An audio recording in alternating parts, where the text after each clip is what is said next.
এই দুনিয়ার পুরো জীবনটা এটা হচ্ছে লালসাময় একটা জীবন, লোভ, মরিচিকা, মায়াজাল। এই মায়াজালে আমরা আটকে আছি, ফলে মৃত্যুর কথা আমরা ভুলে গিয়েছি। পাগলের মতো ছুটছি, আরো টাকা লাগবে, আরো খ্যাতি লাগবে, আরো যশ লাগবে, আরো দাপট লাগবে। আমার এত টাকা দিয়ে কি হবে? এত সম্পদ দিয়ে কি হবে? এত ব্যস্ততা দিয়ে কি হবে তোমার? স্টপ, থামুন, অনেক হয়েছে। আন্না, থামুন, take a rest, take a breath and think about death. Think that you have to go back to your Lord. একটু বসেন না, একটু ভাবেন যে আমাকে চলে যেতে হবে, চলে যেতে হবে। এই কোলাহল, এই ব্যস্ততা, এগুলো থাকবে, থাকবো না আমি। সাইয়েদনা ওমর ফারুক বলেছেন, মুতু ক্বাবলা আন তামুতু, মরার আগে একবার মরো।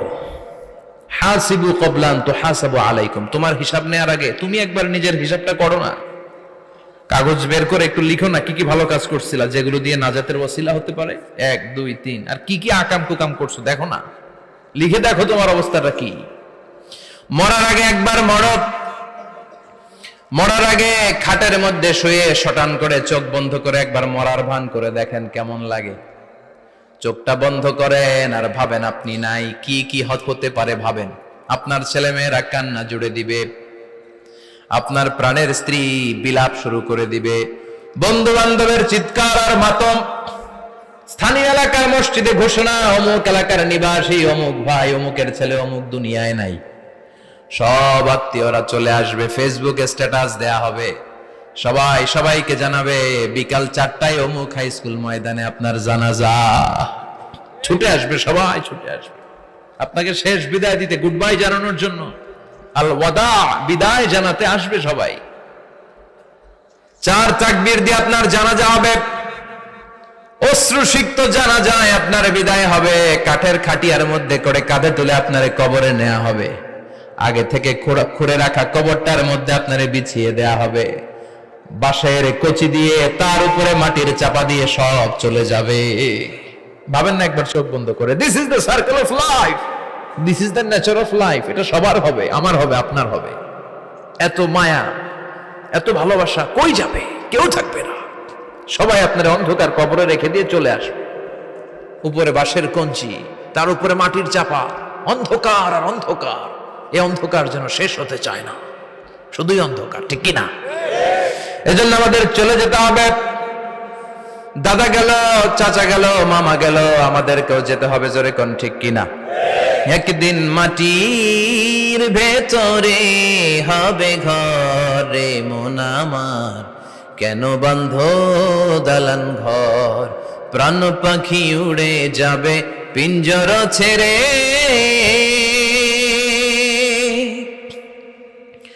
ধরা ধামে সবই রবে, তুমি যাবে চলে। বন্ধু বান্ধব যত, মাতা পিতা যারা সুত, সবই হবে তোমার পরে। মন আমার কেন বন্ধ দালান ঘর, একদিন মাটির ভেতরে হবে ঘরে মন আমার, কেন বন্ধ দালান ঘর, ঠিক কিনা? সব পরে থাকবে, চলে যেতে হবে আমাদেরকে। এজন্য আখিরাতের কথা যেন আমাদের স্মরণ হয়। বিশ্বনবী বলতেন, নাহাইতুকুম আন জিয়ারাতিল কুবুর, আমি তোমাদেরকে কবর জিয়ারত করতে আগে নিষেধ করতাম, কিন্তু এখন নিষেধাজ্ঞা প্রত্যাহার করে নিলাম। এখন সব সময় তোমরা কবরের সামনে যাবা আর জিয়ারত করবা। কবরস্থানে যান তো? বড়ুয়া কৃষ্ণপুরের এই গ্রামের কবরস্থান আছে? কোন দিকে? পূর্ব দিকে আছে, গোখরার জলের ওদিকে। যান আপনারা, একটু যাবেন, একটু গেলে আখিরাতের কথাটা স্মরণ হবে। ওখানে ছোট শিশুরা শুয়ে আছে, কিশোর যুবকরা আছে, আপনার মতো তাগড়া যুবক, মুরব্বীরা আছে। এরা এই এলাকায় থাকতো, এরা আকাশ থেকে নেমে আসে না, এই এলাকার সন্তান, আজ নাই। একটা সার্টেন পিরিয়ড শেষে আপনিও থাকবেন না। This is the nature of life, this is the circle of life. ছোট্ট শিশু হয়ে এসেছিলেন, শৈশব, কৈশোর, যৌবন, প্রৌঢ়ত্ব। আগে ছিলেন সিঙ্গেল, বিয়ে করে হয়ে গেলেন ডবল। এরপরে আল্লাহ আপনাকে একটা মেয়ে দিল, এরপরে মেয়েকে বিয়ে দিয়ে শ্বশুর হলেন, এরপরে ওই মেয়ের ঘরে সন্তান হতে নানা হলেন। আর কতদিন? অনেক দিন হলো তো, অনেক লম্বা সময় পেয়েছেন আপনি। Think about death. এবার যাওয়ার কথা ভাবেন। আখিরাতের সামানের কথা ভাবেন, ফিরে যেতে হবে। কি শক্তিশালী যুবক, বার্ধক্য চলে আসলে লাঠি ছাড়া চলতে পারে না। কুচকুচে কালো দাড়ি সাদা হয়ে যায়, দাড়ির শুভ্রতা, বয়সের ভার, রং ধরা যৌবন জং ধরে শেষ, ঠিক কিনা? This is the circle of life. যুবক ভাইরা, এটাই জীবন, চলে যেতে হবে, কেউ থাকতে পারবে না, ঠিক কিনা? এটা রিমাইন্ডার আল্লাহ এই সূরার ভেতরে দিয়েছেন যে তোমাদেরকে ফিরে যেতে হবে, এই লোভ লালসা ছেড়ে দাও। রব্বুল আলামিন বলেন, আলহাকুমুত তাকাসুর হাত্তা যুরতুমুল মাকাবির। ও গোলাম, দুনিয়ার সম্পদ, লোভ লালসা তোদেরকে পাগল বানিয়ে দিয়েছে। এই লোভ পাগলামি কোনোদিন তোদের থামবে না যতদিন না তোরা কবরে ঢুকবি, ঠিক কিনা? কার কথা? আল্লাহ বললেন, দুনিয়ার সম্পদ আর লোভ আর মোহে তোমরা গাফেল হয়ে গিয়েছো। আখিরাতের কথা বেমালুম তোমরা ভুলে গিয়েছো, কিন্তু আখিরাতে তোমাদের যেতেই হবে, কবরের বাড়িতে তোমাদের ঢুকতেই হবে, ঠিক কিনা? যেতেই হবে, আমরা ভুলে যাই। আলহাকুমুত তাকাসুর, অতিরিক্ত পাওয়ার লোভ, বেশি বেশি খাওয়ার লোভ, বেশি বেশি জমানোর লোভ মানুষকে গাফেল বানিয়ে দিয়েছে। এটা মানুষের স্বভাব, আরো চাই আরো চাই, এই স্বভাবটা আছে না নাই? দেখবেন ছোট বাচ্চারা মসজিদের দোয়া অনুষ্ঠান শেষে জিলাপি দেয় না? বড় কৃষ্ণপুর কি দেয়? আগে বাতাসা দিত না, এখন কি দেয়? জিলাপি দেয়, মিষ্টি দেয়।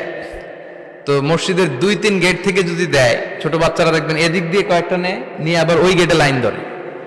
ওর হাত হলো ছোট হাত, ওর হাত ভর্তি জিলাপি, আর নেওয়ার জায়গা না, এরপর আরেক জায়গায় লাইন ধরছে, আরো লাগবে, আরো লাগবে, এই আরো আরো আরো চাই। এই স্বভাবটাই মানুষকে কুড়ে কুড়ে শেষ করে দিয়েছে। এত লাগবে কেন তোমার? চাহিদার কোনো শেষ নাই, unlimited demand of human being. যার আছে বেশি তার চাই বেশি, যার সাইকেল আছে তার হুন্ডা চাই, হুন্ডা আছে তো প্রাইভেট কার চাই, প্রাইভেট কার আছে তো প্লেন চাই, প্লেন আছে তো হেলিকপ্টার চাই, হেলিকপ্টার আছে তো ওইটা চাই, ওইটা আছে তো সেটা চাই, ঠিক কিনা?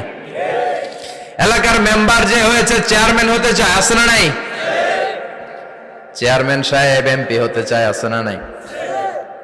এমপি সাহেব মন্ত্রী হতে চায়, আছে না নাই? মন্ত্রী সাহেব প্রধানমন্ত্রী হতে চায়, আছে না নাই? কিন্তু এই দেশে সুযোগ নাই, কথা কন। এই দেশে প্রধানমন্ত্রী সিলেক্টেড, 2-3 জনের বাইরে কেউ প্রধানমন্ত্রী হতে পারবি না, ঠিক কিনা? আমার এই জীবনে তো আমি 2-3 জনই দেখলাম।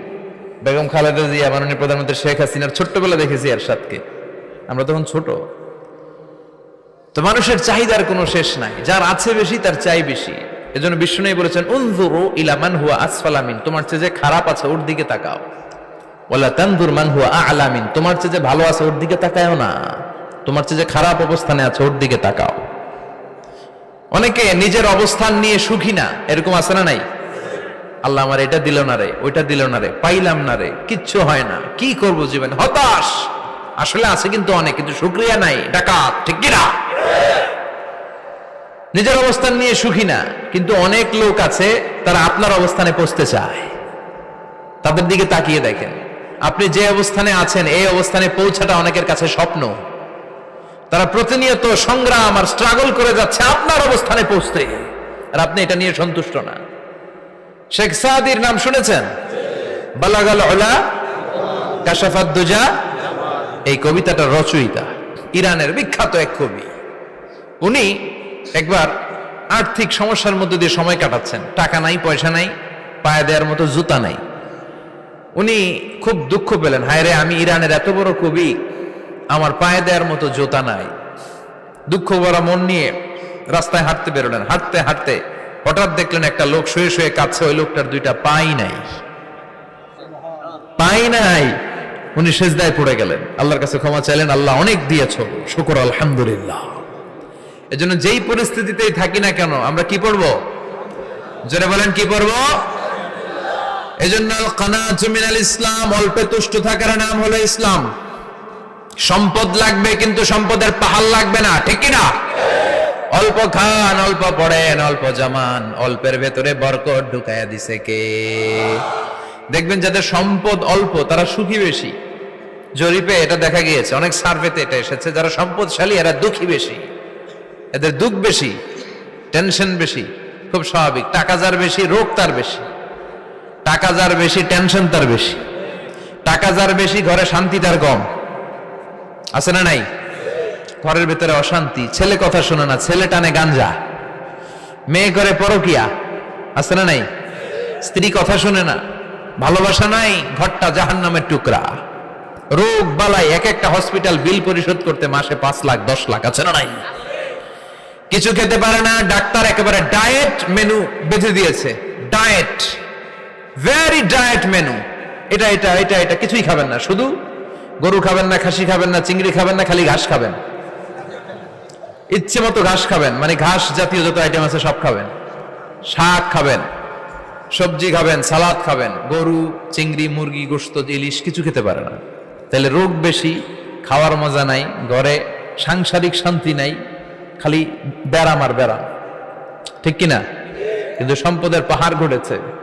আর অল্প যারা খায়, অল্প পড়ে, রিক্সাওয়ালা, কুলিওয়ালা, অল্প বেতনের চাকরি, কিন্তু হক হালালি মেনে চলে, দেখবেন শান্তি আছে অনেক। হ্যাঁ, বাসা ভাড়া দেয়, ফ্যামিলি চালায়, বাচ্চাদের স্কুল বিল, এরপরও মাস শেষে 1-2 হাজার টাকা হাতে থেকে যায়। আর ওর প্রতি মাসে 10 কোটি টাকা ইনকাম, তারপরও ব্যাংকের ঋণ আছে না নাই? সুখ কারে বলে? কিভাবে আপনি সুখকে ডিফাইন করবেন? সুখ তো টাকায় কিনা যায় না।